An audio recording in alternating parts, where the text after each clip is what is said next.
Hello and welcome to another MTG Arena video. I'm recording this on September 3rd, also known as Yargle Day, and this year's Yargle Day introduces 5 different achievements. We've got the next 7 days to complete them. If we achieve 3 of these, we get access to this interesting emote. If we get all 5, we get to claim the Bargler title. So in today's video, I'm going to attempt to get all 5 of these achievements. You get to follow along, maybe pick up some tips and tricks on how to do the same. So first off, let's read all 5 achievements, starting with the real power 9, saying control creatures with exactly 9 total power at the beginning of your end step. And I do have to note that games against Sparky nor direct challenges qualify. And that's going to be the same for all 5 of these achievements, even though the class of 93 doesn't specifically mention it. I've tried it, and games against Sparky still don't count. So this first achievement is not too complicated, as we can simply cast Yargle, Glutton of Urborg. I've built a deck around it for some of the other achievements, and as long as it doesn't get countered or removed, we'll get the achievement end of turn. But we could also get there simply by casting some smaller creatures whose total power still equals 9, so you don't specifically need to build a Yargle deck to get this achievement. You might accidentally stumble into it just by playing your regular format. Then the class of 93 is a bit more complicated, as we need to deal 93 combat damage to opponents with Yargle, Glutton of Urborg over any number of games. So the formats where Yargle is legal include Brawl, Pioneer, Historic, and Timeless. I do recommend running it in either Brawl or Pioneer, since those formats are more likely to have you connect with Yargle. So I'm going to try to get there in Pioneer, and I've built a deck specifically for this, where we get to double Yargle's power, give it trample, so we can hopefully get the achievement in a handful of games. Then next up, we've got a Frog of Culture, where we need to play 20 games in which our deck contains 25 non-land cards from Dominaria. And this is specifically the older Dominaria set and not Dominaria United. And you also need to make sure that if you're getting this achievement, you don't have any alternate versions of certain cards. Since there are some cards that have been printed across multiple sets, you do need to make sure you're actually running the version with the Dominaria set symbol. And it is also 25 or more non-land cards, which is why I recommend running a Rat Colony deck in Brawl. You simply need to craft 4 copies of Rat Colony, at which point you can add as many copies to your deck as you want. So then you can easily fill a deck with 50 copies of Rat Colony, a bunch of lands, maybe some other utility cards, and then there's a bunch of powerful commanders you can choose from. I'm going for Marrow Gnar to give our rats fears so they can't easily be blocked, and that can easily get us the achievement while also getting some daily wins in the process.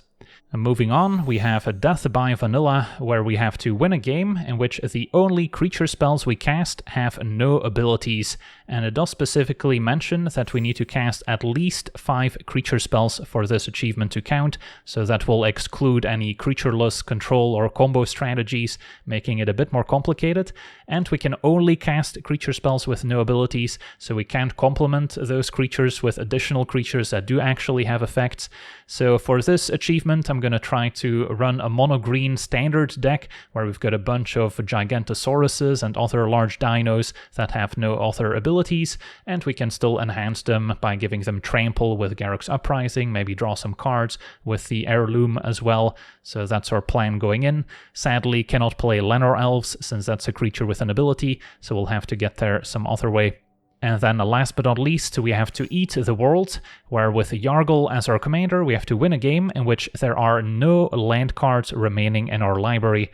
And it does mention we can both use Yargle, Glutton of Urborg, as well as Yargle and Multani as our commander. And we will be using the latter, because it allows us to run both the black and green modal dual-faced cards, which in turn allow us to combo kill with Goblin Charbelcher in Brawl. So that's our plan going into this achievement, as I'm going to be playing a bunch of ramp cards and tutor effects to get the Charbelcher, activate it, and since we technically don't have any lands in our deck, hopefully win the game.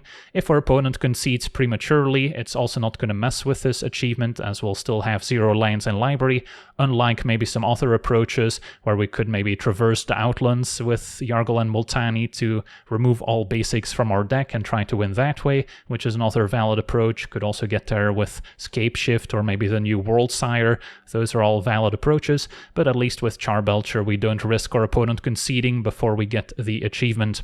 Also, as a side note, as I'm recording this on September 3rd, there's also Yargle Day in Space, a special event where your Yargles get a 2-mana discount, you get to cascade after casting your first spell each turn, and you have this special deck which includes 14 copies of Yargle. You'll be playing the mirror match, so there's going to be plenty of Yargle action, and even though the event was kind of fun to try, it did not contribute towards my achievement of the class of 93, which was the main one I wanted to get by playing in the event. So this one didn't work for me. Maybe it's a bug and it will be fixed later in the day, but it is a timed event, so it's only gonna last for 18 more hours as I'm recording this. So yeah, hopefully we'll get there using our custom-made decks instead. So the plan with this Pioneer deck is pretty simple. We have Fable of the Mirrorbreaker to improve our hands and try and find Yargle. The Shaman can also help ramp out a turn 4 Yargle already. And then there's a Grim Tutor to maybe find a Yargle if we didn't draw one. And then the rest of the deck is trample effects and ways to double our creature's power, so we can hopefully connect and deal a lot of damage in the process, so it doesn't take too many games to get the achievement. I've deliberately kept the mana base very budget friendly. There's a temple to scry one to maybe improve our draws, and hopefully the matchmaking in the play queue is going to take that into account, so we're not going to be facing any competitive decks, since of course we're not going to stand a chance. So yeah, let's jump into some games and see how the deck does. Okay, we're on the play with our Black-Red Pioneer Yargle deck, and I am running kind of a budget mana base in the hopes that the matchmaker would also take that into consideration. Sadly, it means no red mana here, so I don't think I can keep. This is better. I'll keep Yargle and then some of our pump spells. What are we up against? Blue-black does not bode well for Yargle surviving.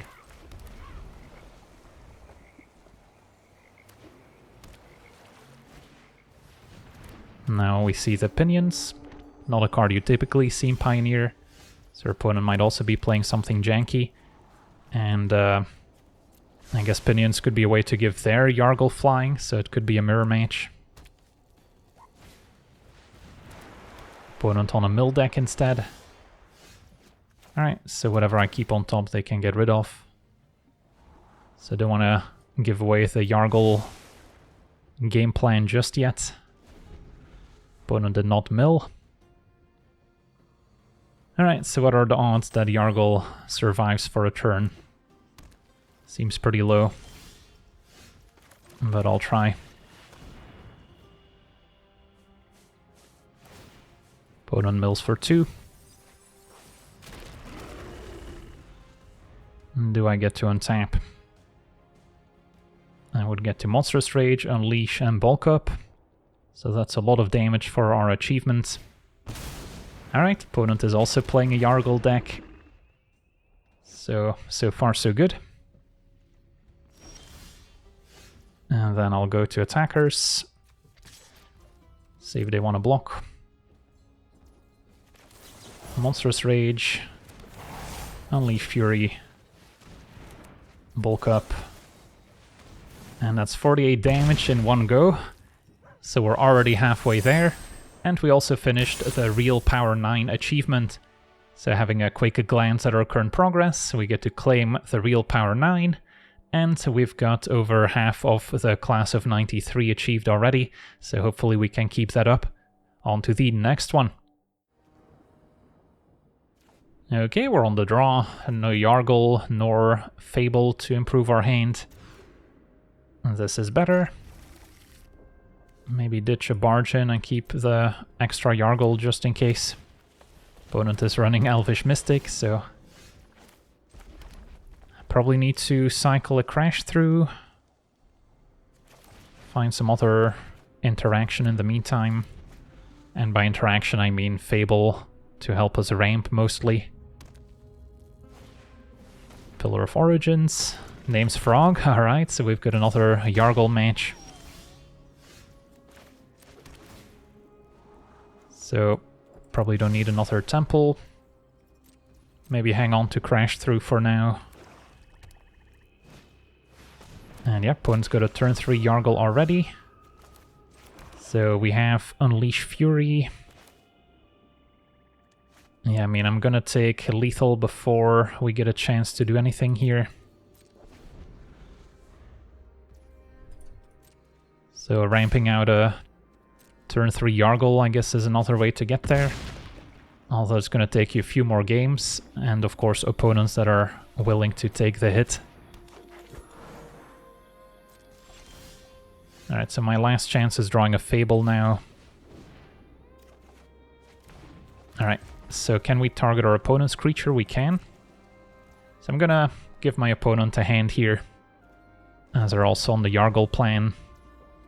Let them attack. Double its power. GG's. On to the next one.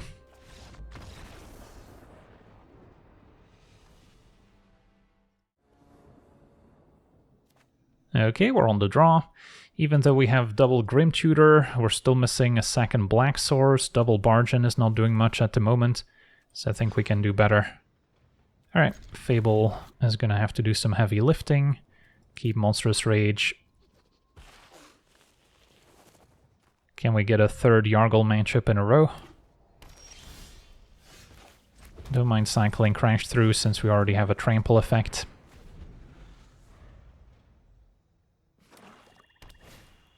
Got a Scrap Gorger, so yeah, could be another Yargle ramp deck.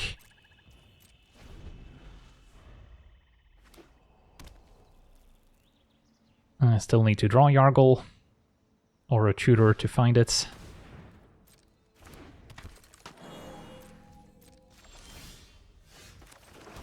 we'll run out Fable.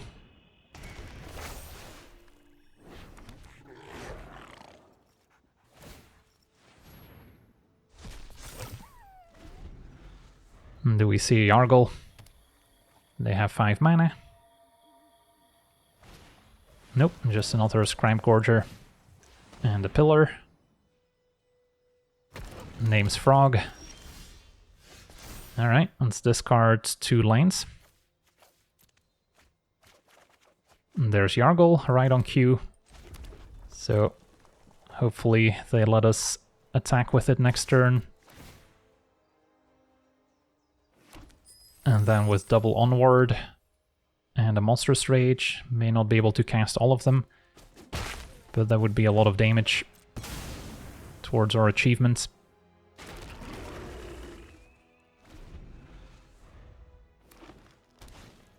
And there's the opponent's Yargle. We get to untap. So maybe actually wait a turn, just so I can cast double Onward. And then drawing a land is fine.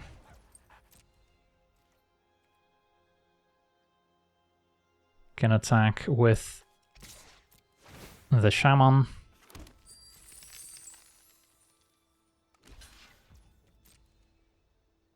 Reflection is happy to chump.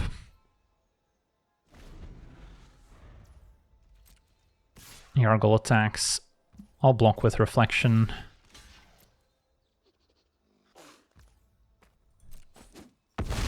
And hopefully we get to attack here.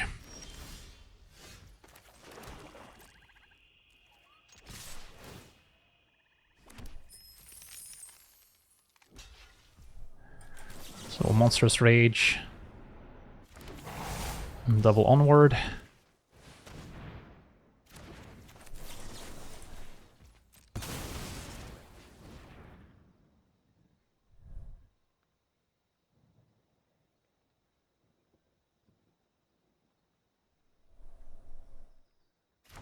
.48 damage coming in. Please don't concede. Thank you very much. Awesome. So it only took us 3 games to get the Class of 93 achievement, thanks to some kind opponents who were willing to take the hit. So checking in with our achievement, we've got the Class of 93, and it didn't take us very long. So next up is a Frog of Culture. Time to play some Rat Colony in Brawl. So for the Frog of Culture achievement, our deck needs to include at least 25 cards from the Dominaria expansion. I'm running 50 copies of a rat colony, a 2/1 rat getting +1 power for each other rat we control, and of course the deck can have any number of them, so you only need to craft 4 copies to get all 50. And then our commander, of course, is a pretty good one here, giving all rats fear, can tap and sacrifice a rat to create a number of 1/1 rat tokens equal to the number of rats we control, so that can also get out of hand very quickly and makes it so a rat colony is a lot harder to block. Fear means only artifact creatures and black creatures can still get in the way. And then I've split up the deck into a few categories here. There's only 2. One of them is mana discounts, all ways to discount our rats by 1 mana, maybe have some other effects in the meantime as well, so we can more efficiently deploy all our rat colonies and our commander. And then we've got a bit of card advantage with these 2 card draw enchantments, especially the connections, making shapeshifters, which also count as rats, is very effective. And then Phyrexian Arena can just draw an extra card each turn.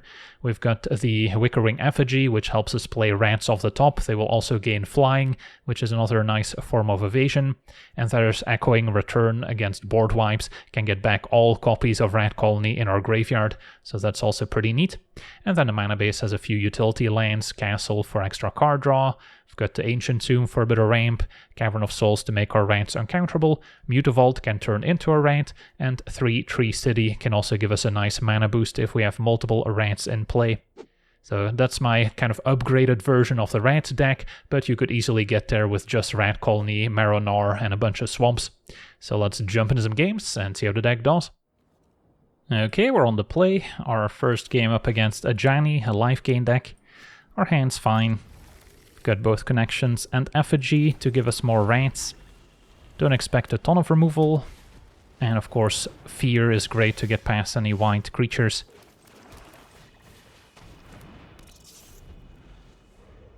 So turn 3 start with connections, so we get to make some treasure. Opponent setting up their life gain synergies.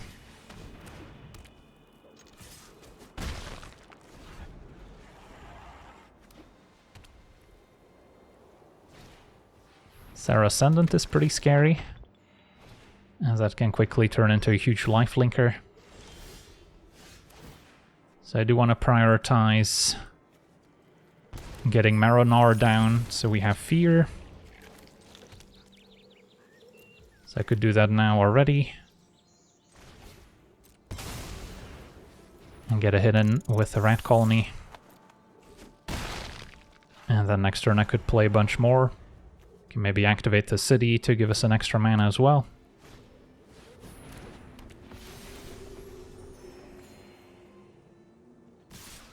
And interesting attack. They could have some interaction here. May not be worth risking it.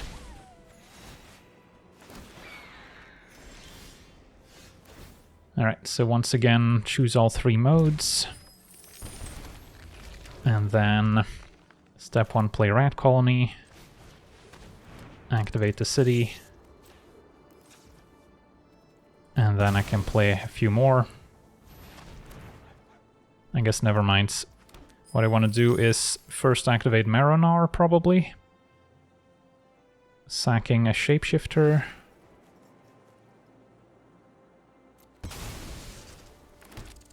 And then we can make a bit more mana. Could play 4 Rat Colonies. And then hopefully we don't face lethal next turn. Could have also gone for Effigy, hope to play a rat off the top, which will then fly. Bones at 10.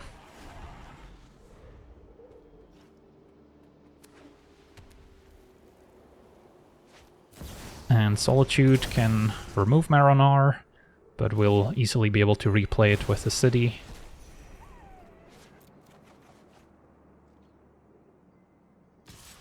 And we also have a lot of lethal attackers. So now we can maybe chill on the connections, and our opponent scoops it up. Alright, so got our first win. Not that we need to win for the achievement, but yeah, let's track our progress just to make sure it's working. And yeah, there we have it, 1 of 20 games completed, so we can just keep playing this deck for a while, and then eventually we'll get there. So on to the next one.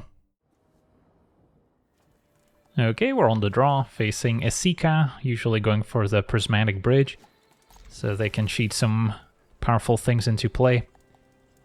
Our plan is simple, play Colony, connections on 3 again is nice, and then try to unload our hand as quickly as possible before the opponent can take over.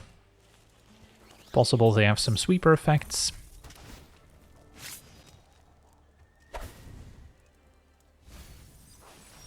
Void Rend, so they do have some removal for sure.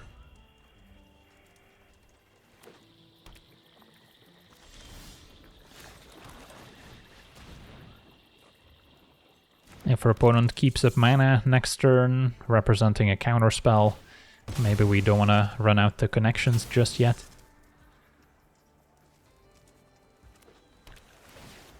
For now they get to surveil. And Dovin's Veto is gone. And Rat Colony eats a Fatal Push, that's too bad.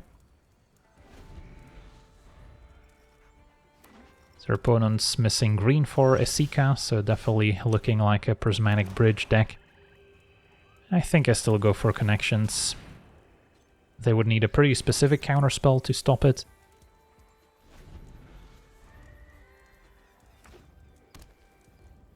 Opponent found their green mana.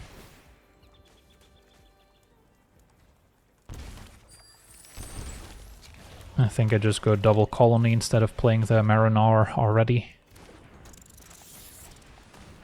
And then we'll see what happens next turn. If they tap out for Prismatic Bridge, we get to add a bunch more colonies to get in more damage.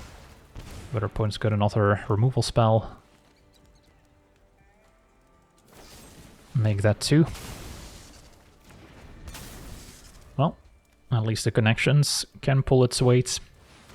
Key to the Archive will set up Prismatic Bridge on the following turn. Maybe they can find some other powerful cards from the spellbook. It includes Day of Judgment. Opponent lets go of Atraxa and runs out Boseiju.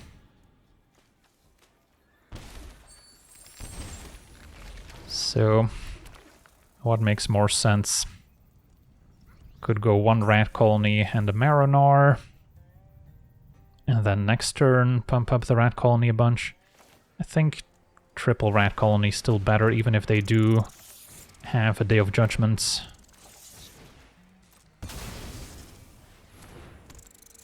I still keep a treasure. I threaten lethal if they tap out for Prismatic Bridge. Alright. So, could play Herald's Horn first. And then play some 1-mana rats.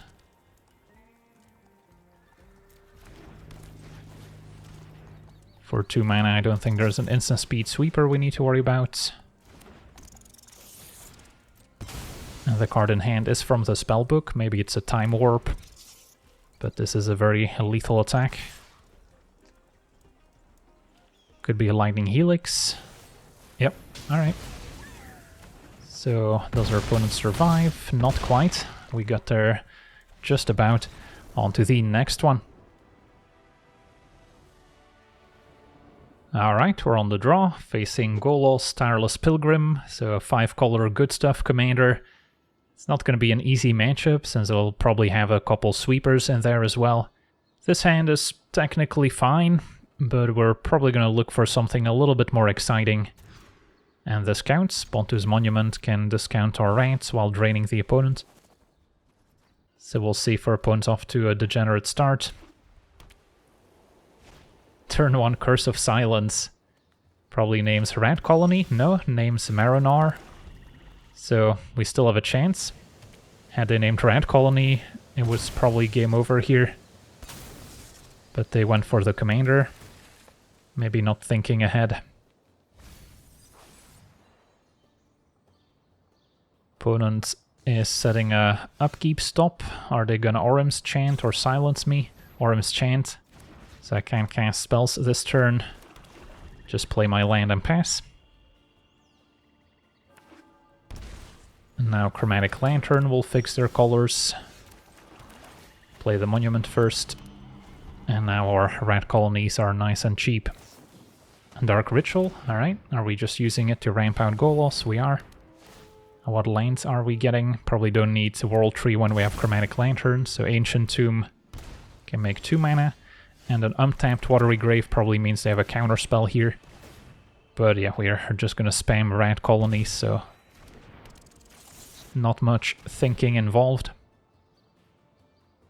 At least the Monument punishes all the life loss from their lanes, and the opponent had the mana drain, so next turn they get 2 additional mana. For now, opponent's at 16. Red colonies can attack past Golos, but they do get an activation here, so if they find a board wipe, we could be in trouble. Alright, they hit a birds and a counterspell. Counterspell's not that great with Golos. So far so good. So just play a couple more colonies before attacking. And then if we can force Golos to chump, they won't be able to activate it next turn at least. Opponent double chumps, but maybe, yeah, opponent's reconsidering now. They're gonna take 12 down to 2, so they're hoping to find a sweeper with Golos' activation. And thanks to Chromatic Lantern, Ancient Tomb can tap without costing them 2 life. And it's the double Deluge hit.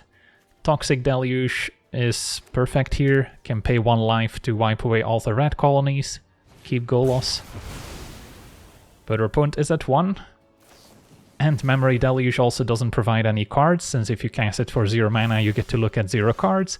And that's a land off the top, so now we get to just cast our commander after all. And 1 more life loss from Bontu's Monument is gonna steal it.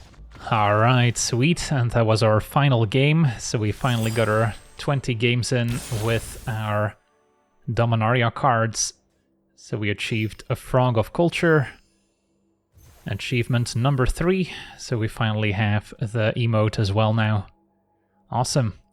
Well, next up is Death by Vanilla, so we're gonna jump into Standard for that one, and it only takes 1 game win, so need to cast 5 creature spells with our mono-green dinosaurs. Alright, so this is the first deck that I'm gonna attempt the vanilla challenge with, and this is a mono-green standard dinosaur deck. Our vanilla creatures include the Omnivore, 2 mana 3/2, and then mostly our Curve Toppers, the World's Tyrant, 4 copies of Gigantosaurus, and 4 copies of the Quake Strider Ceratops. These are all quite large. They are missing Trample, and that's where Garruk's Uprising and the Herd Heirloom will come in handy, as both ways to give our creatures Trample, as well as ways to draw cards, so we can hopefully find more vanilla creatures to deploy them. And then rounding out the deck, it's mostly more ramp with Glimpse, finding a forest. We've got Heraldic Banner pumping up our green creatures, so that can also make Omnivore into 4 power, so it can maybe draw off Garruk's Uprising, as well as crewing the World Wagon, which is another way to put additional forests into play. And even though World Wagon turns into a creature that's not vanilla, it still counts as a vehicle that we're casting, so that can also maybe win us the game, assuming we've cast enough vanilla creatures beforehand. And then Bushwhack can either find a land or give us access to a bit of removal. The mana base have kept things as budget friendly as possible, so hopefully the matchmaker will also take that into account. Otherwise we could easily include Cavern of Souls, for instance, to make our dinosaurs uncounterable. So yeah, let's jump into some games and see how the deck does. Okay, we're on the play. Hand seems functional. A ramp into Ceratops. With Heirloom we can maybe draw more vanilla creatures, because we need to cast 5 total.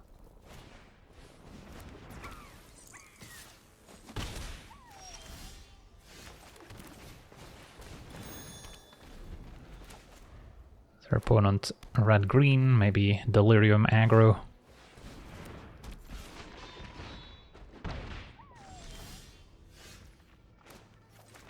Play Banner.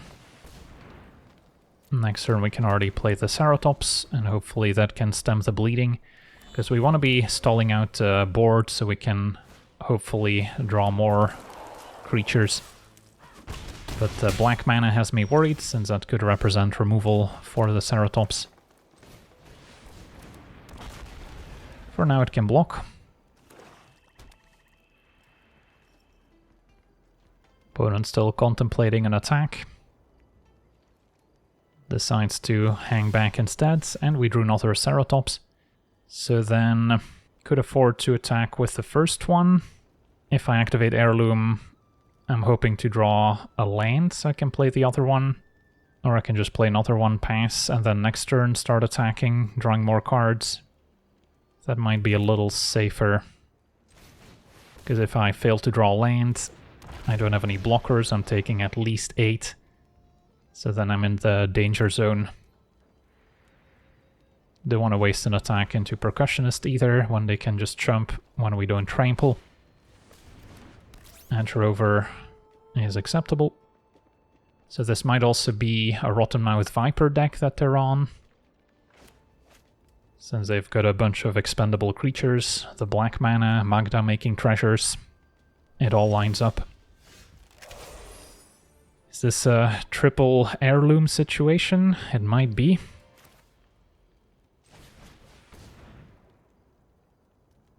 Trying to hit some land drops.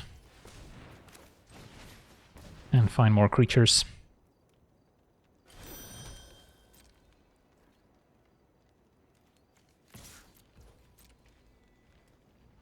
Opponent's gonna jump with Percussionists. Activate Heirloom, see if there's a response.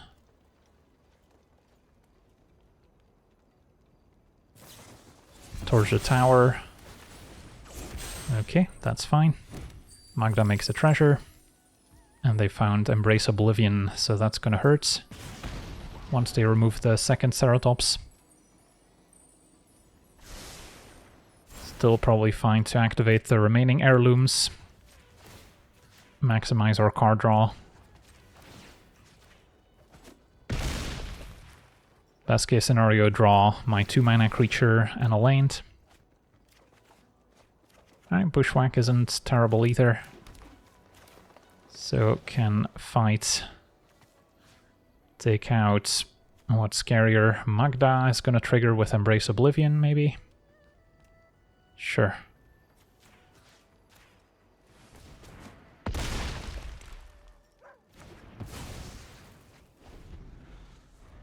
So if Viper shows up, we've got plenty of cards we can discard. Need to cast 3 more vanilla creatures.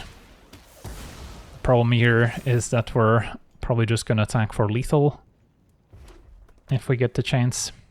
So we need our opponent to hang back.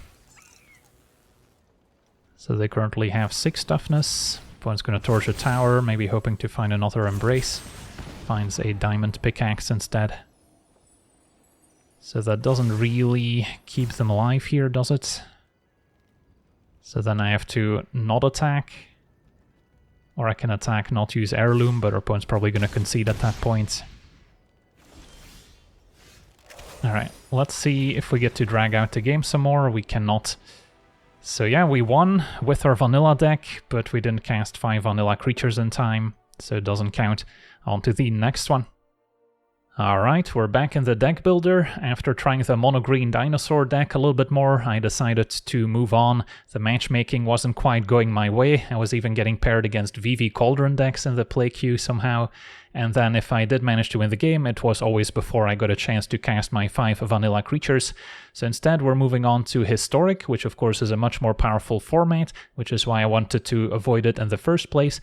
But this build has a few advantages over the dinosaur build, mainly that our creatures are very cheap, only 1 and 2 mana to play some of these high toughness vanilla creatures, including the Secret Keeper, which despite having an adventure, I think will still count as a vanilla 04. And then our win conditions can kind of come out of nowhere, so our opponent may not suspect an assault formation or high alert to let our creatures deal damage equal to their toughness. So then if we've already cast our 5 creatures beforehand, we can win the game, and if our opponent concedes at that point, it's fine. So that's kind of our plan. So we've got 10 of these enablers, plenty of creatures, and then a few pump spells that pump toughness. So these can also maybe help close out the game. And then the mana base, of course, is not optimal. I try to keep it as budget friendly as possible to also maybe help with the matchmaking. But of course, we do still need some mana fixing. So I'm running Starting Town, Mana Confluence, a couple fast lands, and a few basics. If you were to play more optimal mana base, you would see a lot more dual lands. So yeah, that's our deck. Now let's jump into some games and see how the deck does. Alright, we're on the play. This is our second attempt at the vanilla achievement. Standard dinosaurs didn't quite pan out. So we'll see if high toughness in historic has better luck. Opponent on slivers. We do need to draw a couple more creatures here. So I need 3 more vanilla creatures before the achievement counts. But maybe we can put our opponent under pressure, force them to jump. And then we'll see where we end up. So we got in for 9. Next turn I could attack for lethal with tower defense.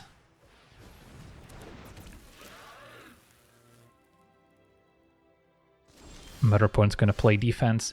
Now I'm not 100% sure if Secret Keeper counts as a vanilla creature. Technically it does, but of course it does have the adventure, so maybe that one could mess things up. So I need to draw 2 more creatures. And our opponent can concede in the meantime, or kill us, which is also possible. So we'll pass. Can give my creatures reach if needed.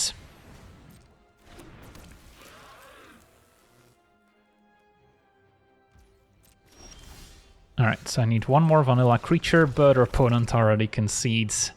We're getting close. This seems like a better build for getting the achievement compared to the mono-green dinosaurs at least. On to the next one. Okay, we're on the play. Sadly only 1 creature, so even though this hand might eventually get there, it's not gonna be very useful for the achievement. This is better. I already have 3 creatures. Can get rid of tower defense, and then depending on what happens, we can maybe wait on casting the formation even if we find green mana, just so we don't scare our opponents, and then only play it once we already cast our 5 creatures. So goodbye tower defense. Say hello to my turtle. We are playing Historic, so this is a format where games can end on turn 2 already. Although, hopefully, since we're in the play queue, it's not going to be happening to us.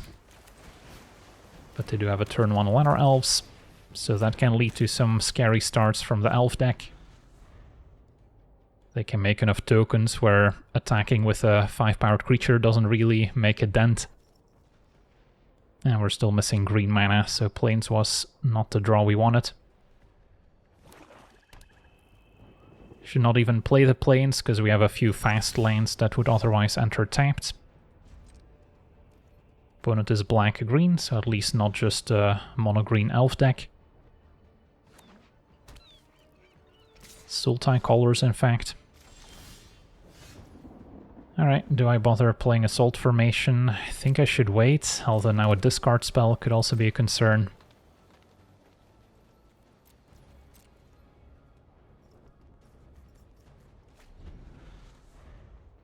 So we're not doing anything, opponent's kind of in the same boat, and there we see Yargle, I see. Okay, so that's what they're trying to do. Interesting that they chose Historic of all formats. Alright, I guess I'm fine playing Assault Formation now, since we might be here for a while. And then I need to find 2 more creatures. Yargle attacks. I'll block. Might have a way to protect it. They're just gonna Fungal Infection, Shrink the Turtle. This is another card from Dominaria, which is maybe why they're running it. So they might be on the all Dominaria special, trying to combine multiple achievements. Ancient Animus. That works. Since this only applies to combat damage and not in a fight. And our opponent's going to grow from the ashes. Alright, we need to start drawing creatures, but at least it feels like this is feasible.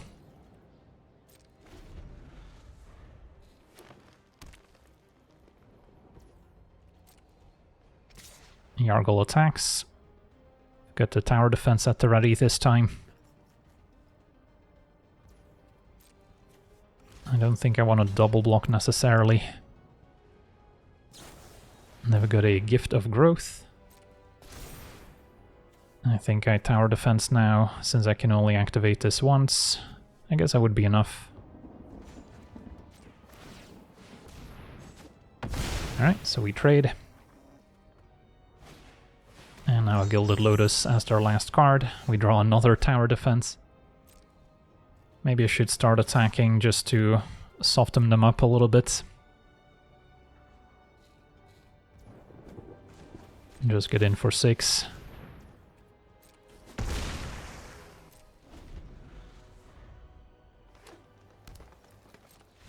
And our opponent concedes. No, needed more creatures. On to the next one.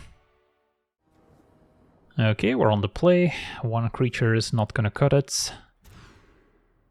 This is better. We're actually still missing a win condition to pair with all these creatures. I guess I can get rid of a thicket, even though I'll eventually need green and white. Or maybe a ditch island, and then I'll just have to drip feed these creatures into play. And then, since I'm not sure about Secret Keeper counting towards the achievement, I'll save it as the last creature we cast. Opponent with a Utopia Sprawl. So now I can double 1-drop or just play the Tyrant. Probably wanted to play Thicket then.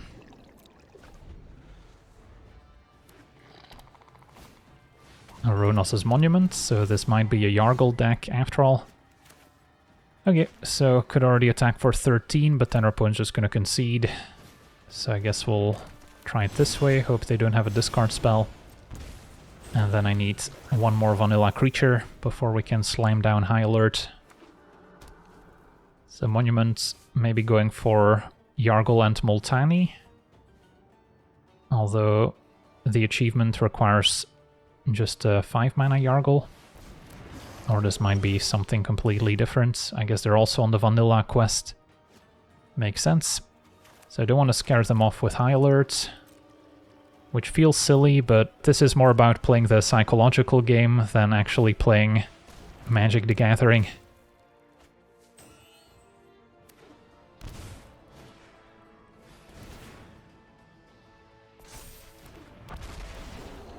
So Garruk's Uprising, draw some cards.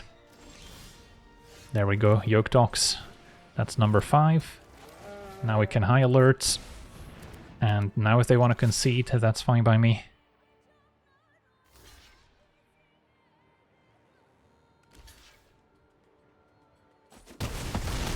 Opponent falls to 6.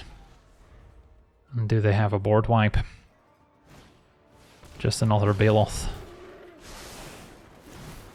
So we might finally get there, assuming Secret Keeper counts. And there's Omnivore.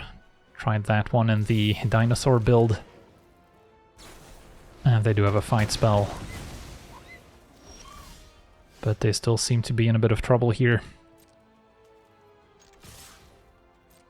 Can also untap target creature. So their opponent's gonna trade a chump, fall to 1. And there's another Baloth. So that's vanilla creature number 5 for the opponent.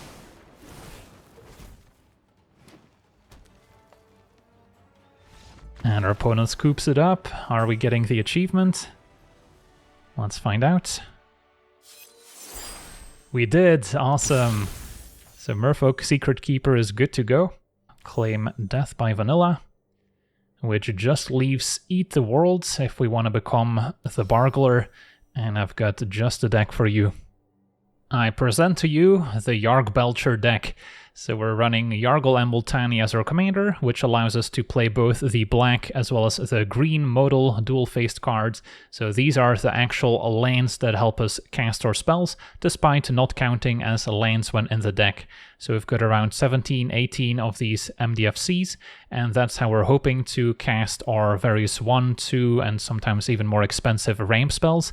And the only goal is to eventually tutor up Goblin Charbelcher, which once we activate it will win us the game, as it'll easily deal enough damage to the opponents since we don't have any lands in the deck. And then to help find Charbelcher, the deck also has all the black tutors we have available, so we can realistically find the Charbelcher and hopefully activate it. So mainly this deck is going to be mulliganing, so we have an opening hand that can at least generate some mana initially, because of course without any lands that we can play, the deck doesn't function. Have a couple Moxen that can also help out. So yeah, that's our plan, pretty simple. Probably going to require a few mulligans, but hopefully it'll work out in the end. So yeah, let's jump into some games and see how the deck does. Okay, we're on the draw, facing Ugin, Eye of the Storms. This could be a winnable matchup, as Ugin usually doesn't have ways to remove my Charbelcher. And then Chromox plus a land plus a Signet is actually a pretty great start. Cruelty can get the Charbelcher. So yeah, I've got reasonably high hopes. Deathright in this matchup is not going to have any lands in graveyard to make mana, so we can probably pitch it to the Chromox. Even though I guess I could play it after I play Signet. So we'll stick to the plan. Chromox, pitch Deathright. And then I guess it's fine to just play a creature instead of the Signet, since next turn I can immediately tap the Signet for mana.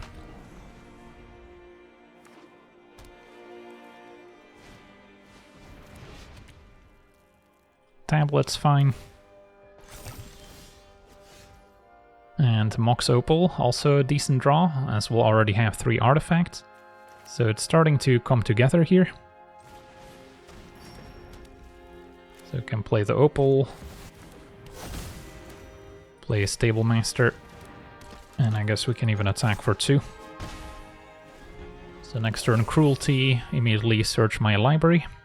Well, drawing both Moxen definitely goes a long way. Grim Tutor saves us a little bit of mana. Could also start from Chapter 1 technically. And then next turn we get to Tutor. I guess that's fine. Maybe take away a Thought-Knot Seer that they could have in hand. They actually have a Flesh Raker. Okay. Hit you for 2. Next turn, get Charbelcher, cast it. And then I'm very close to activating as well.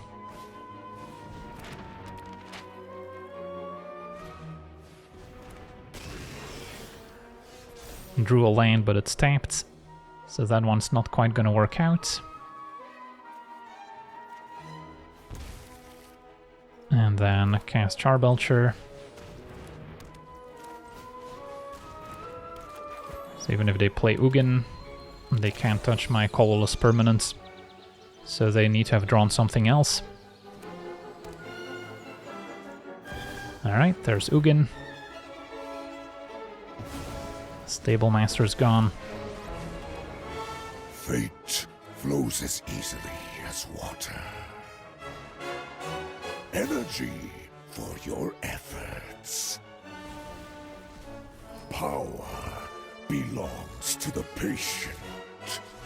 So we still have enough mana to activate Charbelcher, and is this the moment where we become the Bargler? GG's. Awesome. Just waiting for the achievement to pop up. There we go, Eat the World. And we have become the Bargler. All 5 achievements, and from henceforth I shall be known as the Bargler. Alright, so yeah, hope you enjoyed this journey, and let me know in the comments if you would like to see more of these videos in the future, if we get some more fun achievements to hunt down. But for now, I want to thank you for watching, hope you enjoyed, and as always, have a nice day.